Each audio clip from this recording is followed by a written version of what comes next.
Dobar dan i dobrodošli u novi klip. Danas ću vam pokažem kako da provalite šifru za wireless internet preko Android telefona.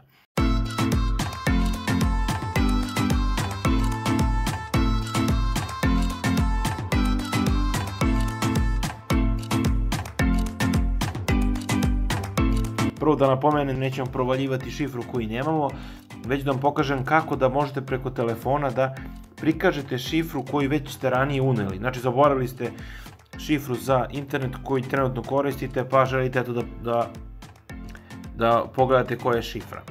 Prvo što trebate da uđete jeste na wireless, znači uđete u podešavanje pa Wi-Fi i morate biti povezani na tu mrežu. Kada uđete tu, ako imate iole novi Android, vidjet ćete u gornjem uglu ovaj QR kod. Potrebno je da uradite jedan screenshot.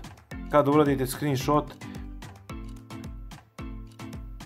kropujte sliku da ostane samo ovaj QR kod. Kada ste to uradili, sačuvajte jednostavno tu sliku, izađete iz toga i potrebno je da skinete aplikaciju koja se zove QR Code and Barcode Scanner. Ukucate to jednostavno na Google Play i vidjet ćete veliki broj aplikacija. Ja sam instalirao ovu i radim sasvim ok. Kada pokrenete tu aplikaciju, potrebno je da idete na Scan Image. Idete ok.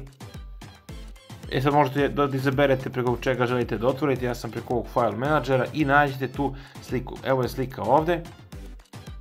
Izaberemo i kliknemo na sliku i Select. Dozvolimo i evo ga. Dovoljno je samo da kliknemo ovde na ime mreže i na View Code.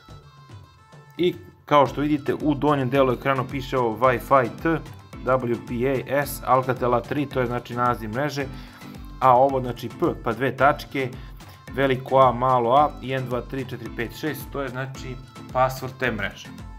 Tako da to je to, jednostavan način, ako niste znali, eto sad ste nešto naučili, tako da to je to što se tiče ovog klipa. Hvala puno na gledanju i doviđenja.